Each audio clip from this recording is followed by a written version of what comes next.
हमने शहर को दी एक नई पहचान, हम हैं सिंघानिया बिल्डकॉन। छत्तीसगढ़ के 4 आकांक्षी जिलों का 4 केंद्रीय मंत्रियों ने दौरा किया।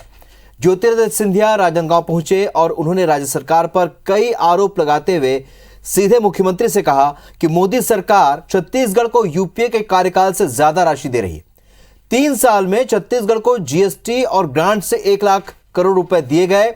वे इन आंकड़ों पर मुख्यमंत्री से बहस के लिए तैयार हैं।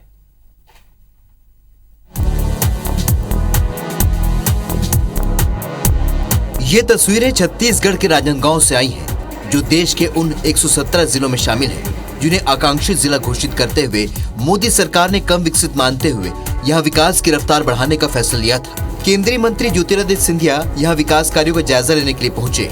सिंधिया ने टेडेसरा स्थित बिजनेस प्रोसेस आउटसोर्सिंग सेंटर आरोहण का निरीक्षण किया। इस दौरान उन्होंने छात्र छात्राओं से बात भी की।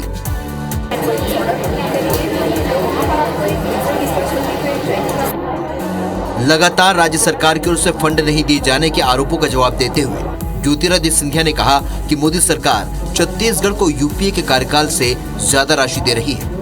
3 साल में छत्तीसगढ़ को जीएसटी और ग्रांट से 1 लाख करोड़ रुपए दिए गए। वे इन आंकड़ों पर मुख्यमंत्री से बहस के लिए तैयार हैं। इसके अलावा उन्होंने कहा कि विमानन क्षेत्र में काम को लेकर राज्य सरकार की रुचि नहीं है। वे कई बार इस मुद्दे पर सीएम को चिट्ठी लिख चुके हैं। उन्होंने पीएम आवास का लाभ गरीबों को नहीं मिलने और कुपोषण की स्थिति को लेकर आरोप लगाया।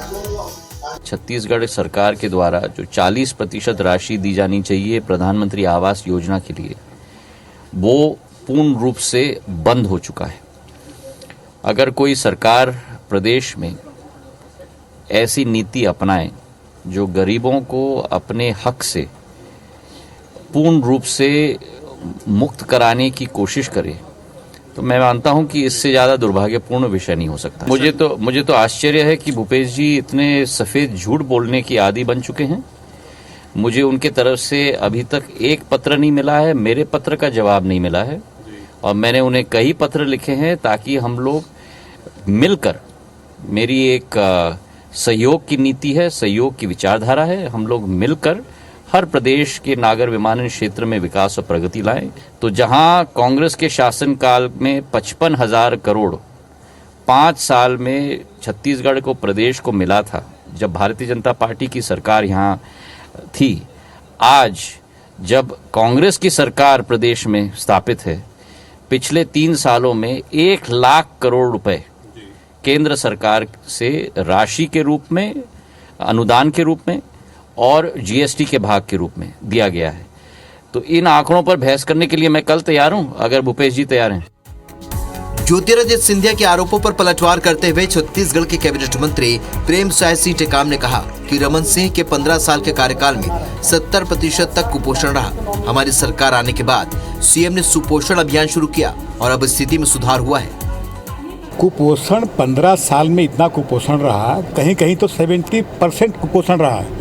माननीय मुख्यमंत्री जी ने जो सुपोषण अभियान चालू किया है, उसमें काफ़ी लोगों को उसमें लाभ हुआ और ये आपकी बहुत उसमें कम हो रहा है।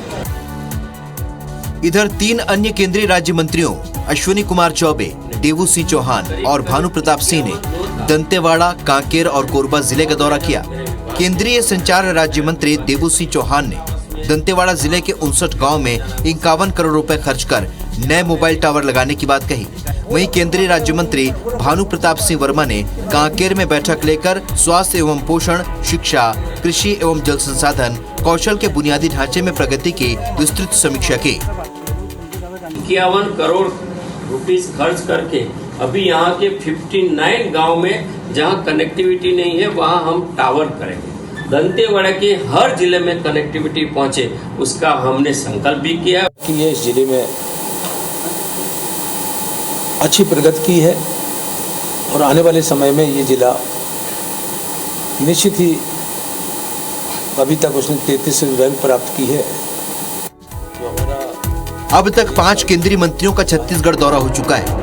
गुरुवार को केंद्रीय परिवहन मंत्री नितिन गडकरी दौरे पर रहेंगे और वे राज्य में नेशनल हाईवे के प्रोजेक्ट की समीक्षा भी करेंगे।